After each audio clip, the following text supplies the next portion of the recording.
Hello and welcome to the Edinburgh TV Festival's annual Worldview Address. I'm Navdip Dhariwal, a former international BBC correspondent who's worked across Asia and Africa, and I am co-founder of Miran Media, a global content and TV documentary company that recently won multiple awards for our film on mental health in Greenland as its people face the daily threat of climate change.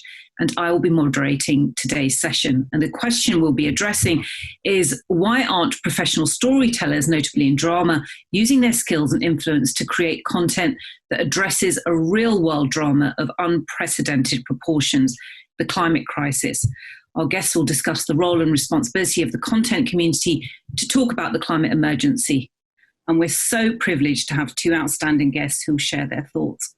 Welcome, Greta Thunberg, who, as we all know, is the determined young Swedish climate activist whose solo protests and school strike outside her parliament has inspired millions of young people to join school strikes for climate action all over the world.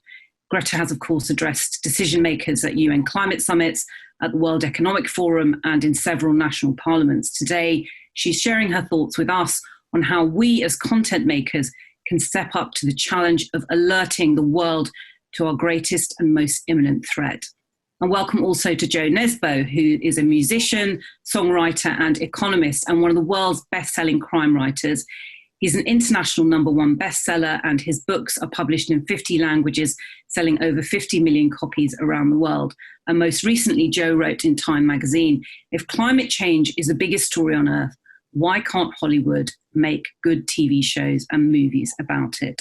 Jo and Greta, welcome to you both. Thank you so much. Thank you. First question, it's really a kind of, we're seeing, particularly over the last few weeks, the catastrophes unfolding around the world. Do you think the creative community are aware of the urgency we now face? Are we telling the full story? And maybe it's an obvious one, but what is the story that should be told?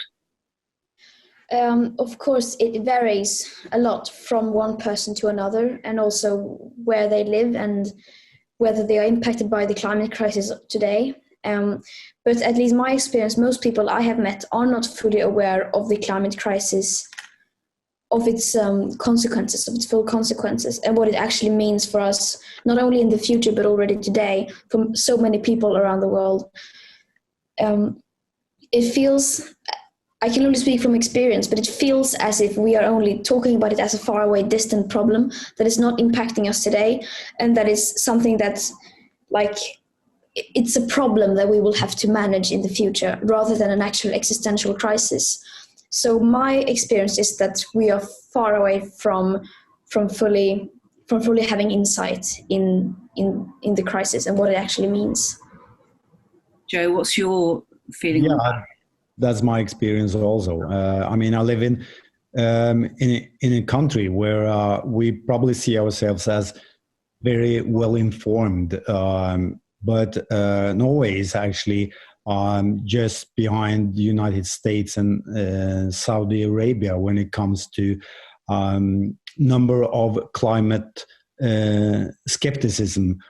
Even here, maybe because we can't see the immediate results of what climate change already has done to the world. Maybe that's why we tend to not get the information we need right now. I think that is a problem that people are sort of shying away because the information is there. The information has been there for not only the last 10 years. If you go back to 1948, we already had the information then. But still, it's the kind of problems that we don't like to deal with.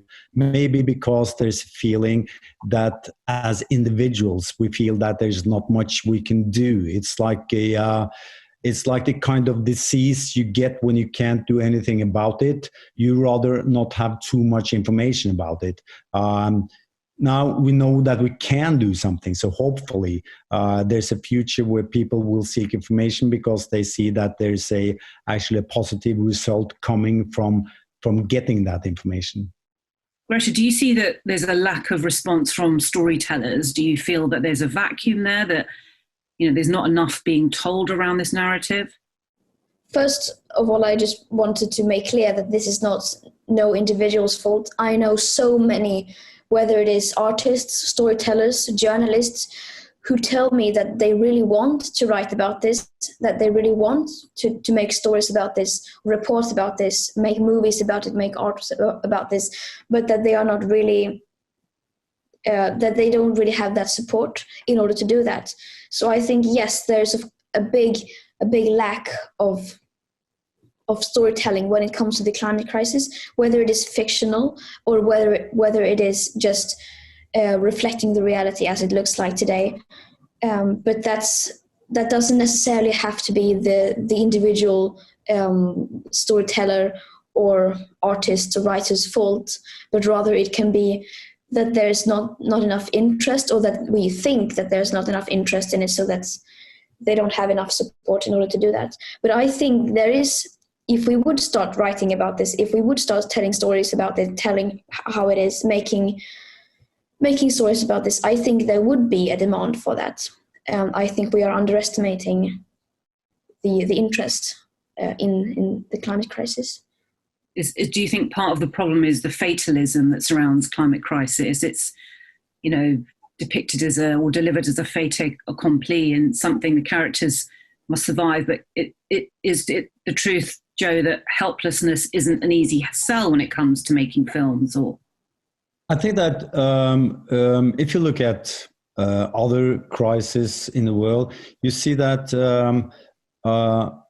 much of the storytelling doesn't take place until after the events. If you look at, for example, Vietnam War, the wave of movies about the trauma of that war didn't come until in the late 70s, long after the war, or some years after the war. During the Vietnam War itself, there wasn't many movies made about that. So I think that this is like a crisis. It would be easier to tell a story if we could see an end, or if it was behind us. If you look at material like this from an entertainer's point of view, it's not an easy sell. But I mean, on the other hand, you have had lots of crises and traumatic things that have been made movies about. You have the school shootings, for example. There were many movies made about that from the start. If you look at the movie like Philadelphia that came in 1993 and deal with the AIDS epidemic, it was at the height of the epidemic, and everybody thought that it was a difficult sell, even with Tom Hanks, the greatest, the most popular, at least, actor in the world right then, and Bruce Springsteen writing the music. And it opened really slowly when it first came out, but it was a good movie, and it and slowly more and more people went and saw it, and in the end it also became a huge commercial success. So I agree with Greta that if the art is good, if the storytelling is good, there is always an interest for a good story, even if it deals with topics that we find painful and hard to watch. Yeah, and of course, art and culture can create change, and possibly, Greta, in a way that politics and politicians may not or have not. Yes, I mean, there wouldn't be so-called revolutions if it came from inside. Revolutions and really big masses of people, big protests come from inside. That's why they are protests in the first place, because they are protesting against those inside. So of course the changes will mainly come from outside. That's what we have seen mainly throughout history, that the big changes have come from when enough people are demanding that and put pressure on those inside. But you say that the climate crisis is depicted as something, as it's a doom, that we are already doomed, that we can't do anything about it. And of course, that's not true. We have not decided anything yet. We can still change things. it's not like that we are lost, that we face tragedy. Of course we will face tragedy and many people will suffer, but it's not like everything is lost already. It's not that we don't have things to fight for still. So I think it's quite strange that's the narrative, that's what people think about the climate crisis sometimes. What kinds of stories, Greta, then would you like to see being made? What do you think would have the impact that needs to be made? What do you know examples, or are there? Does it appear to you that there are obvious things that we should be exploring? I mean, there are many examples of like films like The Day After Tomorrow and so on that depict a faraway, distant, dystopian future. But as you say, this is like a limbo. It's not the past, so we can't tell the whole story. But it's not either the future, because we don't know how it's going to turn out. We are telling the story in the now, and then of course that's much harder because anything can still happen. And when it's something that's so in the now, of course it may be very political, and people may be afraid to cover a topic that's so in the now, because it may seem like they're taking a stance, even though that shouldn't be something to be afraid of, or that they need to know so much about the topic and that they will be challenged on that and so on. At least that's what I have heard from many storytellers who are more or less afraid to write about the climate crisis. But I think that we should simply tell the truth as it is, the now, reflect the reality as it is, describe how people are being impacted by the climate crisis today, whether it is impacted by more extreme weather events or poverty induced by the climate crisis, or whether it is people fighting against the climate crisis, to see that we can actually make a difference in the now. We are not helpless when it comes to this. It's not like, as you said, a problem that we can't do anything about, a chronic disease that we can't cure. It's not like that this time, actually. But in order to change that, we need to be aware of the actual disease in order to be cured from it. Jo, what's your opinion on that? I mean, the kind of stories that we should be telling. No, I agree. I think that it's important to inform about the possibilities we have, that this is actually something we can do something about it. Okay, we can't get the world we had yesterday, but we can limit the damage. I mean, if it's there's a big difference between if the average temperature rises by 1.5 degrees Celsius or 3 degrees. Those are two completely different worlds. But I think that when it comes to storytelling, whether it's movies or novels, those are mainly about the human condition and about people. It's not. I don't think it's our role to inform people about all the technicalities of global warming, for example. It's about humans making decisions. And right now, I think it's about politics. What I would like to see is a movie about the moral dilemma of politicians right now. Even back in 1972, it's an interesting example because it was Olof Palme, the former Prime Minister of Sweden, who was a left-wing radical, and he was very positive to when the Rome Club wrote their limits to growth that warned the world about consumption and about pollution. And he said that I totally agree with all the conclusions and all the actions that you point out that needs to be taken. But if I would try to carry out those actions, I would never get re-elected. And that we have a political system, that there's that can it work fast enough and decisive enough to make those changes that need to be taken quickly before we reach some of the critical tipping points, and have that movie about human beings, about the courage needed, the intelligence needed, the different dilemmas, moral dilemmas and practical dilemmas they have. That, I think, would be an interesting story. For example, about a woman or man becoming a politician and trying to take this fight and try to be idealistic.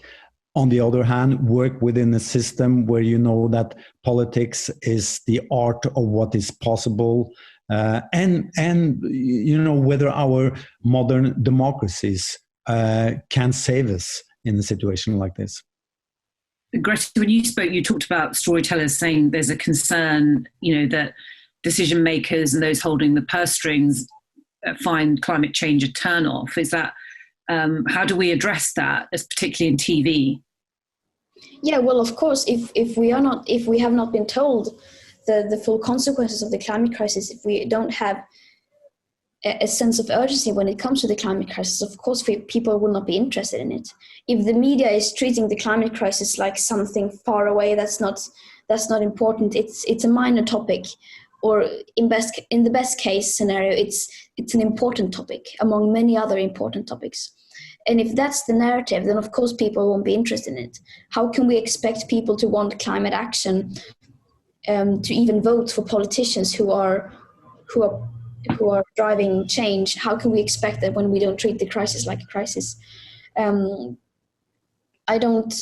Sometimes people say to me, I don't understand why people vote for these people. I don't understand why people don't do anything. And I don't understand how people can not understand that, because we have not been told anything about the climate crisis. Just as an example, in Sweden the last week they reported about Sweden's climate goals, so-called climate targets or whatever, and it's they have there black on white that they are vastly scientifically insufficient. As an example, just 1/3 of our actual emissions are actually included in our climate targets. If that's not a story, I don't know what is a story. And still, not one single media outlet pick up that news, and not even one article I read about it, apart from those who dug up it. If the purpose of television and film is to entertain us and engage us, then, you know, how do we go about doing that, particularly for young audiences, Greta? You know, there's so much out there now in terms of content. What do you think content makers need to understand about younger audiences and what they want from the climate narrative?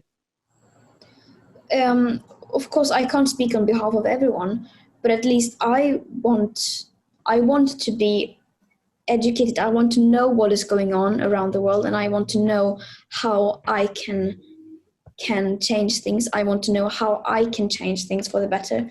And that's not kind of what we are being told right now, because we are not basically being told about the climate crisis at all. And of course, then, as I said, how can we expect there to be an interest? So it's our own fault that we are in this situation where there's no interest for the climate crisis, since we have not treated it as something that is interesting.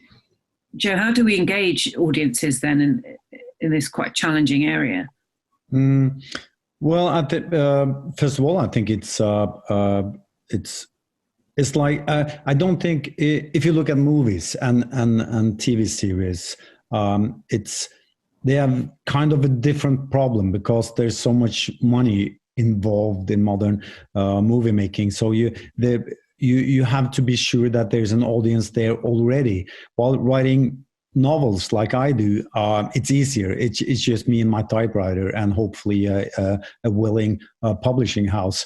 And you have, of course, books that has created interest in this. The Norwegian Maja Lunde, who wrote History of Bees, is an example of young writers dealing with climate change. and that finds a big audience. And I'm sure that movies and TV series can do that too. But I do think that what movies and TV series are good at, since we are talking about the drama section, is of course touching us emotionally. Now, there's no contradiction between being an intellectual movie and with accurate information and touching an audience emotionally. But I do think there's an interest out there. It just has to be the right movie. It simply has to be a good story and a good movie. I mean, I don't agree that there is no interest. When I woke up this morning, the first, the big headlines in the international papers I wrote was about Lagos, the biggest African city, now with floods and higher sea levels, will maybe cease to exist in 50, 60 years. And it's not like something that may happen tomorrow. It's something that is happening today. And it was about turtles in the sea dying from plastics in the sea, and it was of course about the forest fires in Australia, emitting so much CO2 in the atmosphere that it's if this keeps going on, that is a bigger danger. The tundra, the ice melting, that it emits more CO2 than oil and gas production.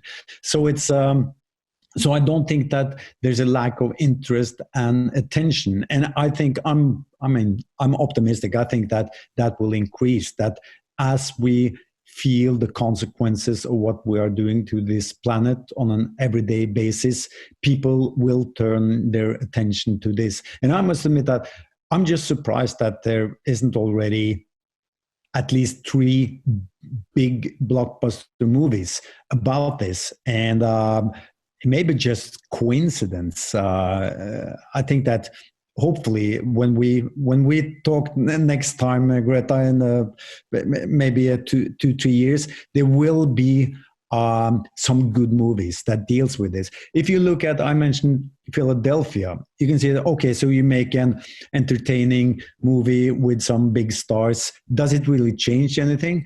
Oh yes, Philadelphia definitely changed the social conversation about HIV and AIDS. It make a big difference. So I do think it's important that the entertainment industry have a look at the climate crisis. With that in mind, Greta, I mean, you talk about the power of change and the impact that the industry can have, or film and television.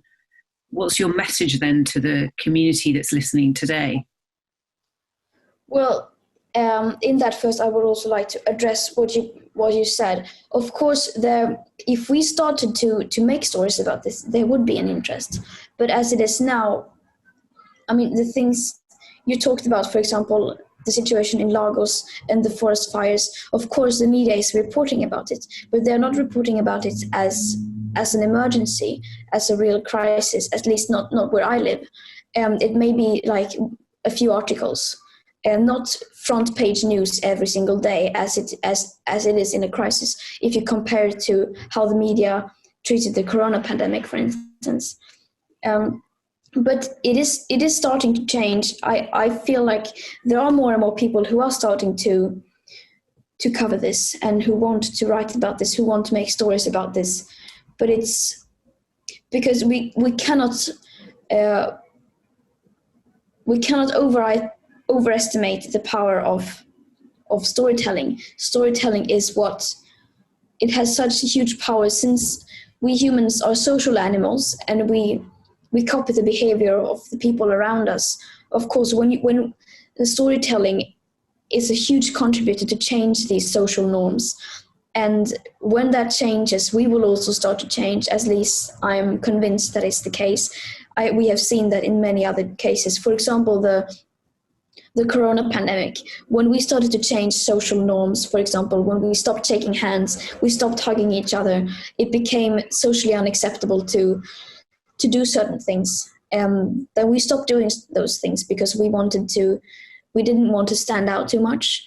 And if this becomes the norm, to make stories about this, to talk about this, to tell this in a way that can bring on change, then I think people will start doing that. But in order to get there, we will need people who are brave enough to not be afraid to stand out and to do these things that may seem uncomfortable, whether it is by storytelling, making movies that will put you in a different spotlight. It will seem like you are taking a stand when in fact, in a crisis like this, when what really is taking a stand is remaining neutral in a situation like this. And I hope that more people will come to terms with that and how that is the reality right now. And we children who started school striking, when we started school striking, all that we had were some minor Twitter accounts, Instagram accounts, and some cardboard signs, and we'll still manage to mobilize millions of people all around the world. The people who may be watching this, many people in the entertainment industry, they have the resources to be able to reach countless of people in a very short amount of time. And the only people who have that possibility to reach that many people in the short amount of time that we have in order to change things many of those people are in this industry. So I just hope that they will not only see their moral responsibility in this, but also see the potential it has, the artistic potential and the storytelling potential it has to benefit not only them, but also the whole of humanity, I hope. Jo, do you agree around the moral responsibility we have to address this issue? When I've been reflecting on that question, I mean, automatically, when I was asked, do you as a storyteller have a responsibility to tell this specific story? It is, as an artist, I would automatically say that, no, as an artist, I don't have that responsibility. That is the role of the artist, is to not have other people's agenda on their mind, but your own agenda.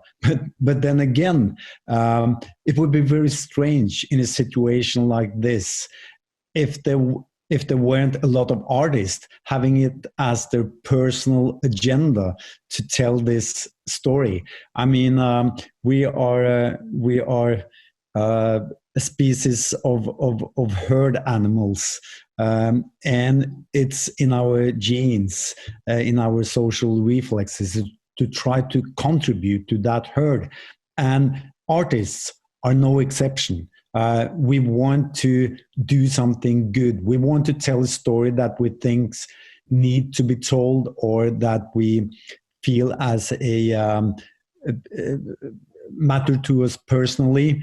And I think it would be very strange if what is happening to our close ones, to our families, in my case, I'm 60 years old, to my children and grandchildren, if that isn't a personal matter, then what is? So I wouldn't say that. I would be a bit suspicious if somebody told me that, okay, your job for the next 2 years is to write a story about this topic. I wouldn't react positively to that. But like I said, it should be my own idea. It should be my own initiative to tell that story. But of course, I mean, we have different roles. It's not like, I'm not saying that it should be every artist, writer's, or filmmaker's job to do this. But if you feel that you have a talent, the talent and the means to tell that story, then I would find it strange. I can't see any reason why you shouldn't use your talent to tell that story. Greta, do you think the stories of hope, are key to, how we translate this story in terms of, reaching the audiences that aren't engaged in this topic? I think so, definitely. But then again, I also think that we need to redefine what we consider to be hope. People sometimes ask me, do you feel hopeful? Haven't you lost hope? And then I say, no, I don't really know what hope is, so then I can't lose it. I think that we need to find our own sense of hope, whether that is, and in my case, I think hope is telling it as it is, because only when you are fully aware of the situation, you will have the means to take action yourself. It may vary from person to person, but I don't consider hope to be someone telling me everything is going to be all right. You don't have to worry. You can just, it's going to be fine. Don't worry. That's not hope to me. But rather hope is telling reality as it is, with all its flaws, but also the things that are actually happening that are positive. Because when we look for hope, we should look for action, because action is hope. And when we are acting, when we take action, we will feel hope ourselves. I mean, your own personal story is incredible. I'm sure at some point you will be approached, or may already have been approached, about creating a drama around. How do you feel about that personally? I have no idea, to be honest. Right now, I'm trying to study and to do things I do right now, to be an activist. Maybe if I want to do something else in the future, maybe that's what I want to do. But I have no idea, so I don't have an interesting answer to that. Go ahead, Jo. I realize that that's not that relevant for me. I'm never approached to tell a specific story. I just work with my own ideas. Just to sort of round off, then, is there a message that you would like to give the creative community that's watching directly about, encouraging them to look at this area for storytelling, particularly in drama? There's a good story there. There are many good stories there, and it doesn't need to be about the technicalities of what is happening to our planet right now, because at the end of the day, this is about the decisions we make. It's about people. It's about courage. It's about intelligence. It's against fighting against our own weaknesses, our own inability to make big and risky decisions. It may feel, because we feel that we have so much to lose. But if you look at tomorrow, even more will get lost if we don't do anything. So I think that's simply a good story. It's to me, that sounds like an action movie, emphasizing the broad interpretation of the word action. And any words of encouragement from you, Greta, to the community? Yeah, well, like I said, you have not only, as you say, Jo, an artist's job is to fulfill their own needs and to do what they feel like. But also I think that we as human beings have our own moral responsibilities to push for change in that way that we can. And if you have a talent for telling stories and to change mindsets, then I think that you have a moral responsibility to use that talent. But then there is, I think it's very interesting to explore the human aspects of this crisis, not only the technicalities. I completely agree with that. This is, after all, the biggest news story probably ever, and probably that it will be in a longer period of time. And if the story has not been made yet, we still have time, not only the technical stories, but also the biggest story. We have not yet decided what we want to do with this crisis. We have not yet decided whether we want to actually solve this crisis or whether we want to just continue to find excuses to go on like now. and storytellers have an amazing capacity and also opportunities now to push in the right direction, to make sure that we take the right decision when it comes to that. Greta, Jo, thank you so much for joining us. I think we can all take away an incredible amount of inspiration and thoughts from that discussion. Thank you all for joining us. Thank you to the festival organisers, and thank you to the BBC for bringing this session to us as a sponsor.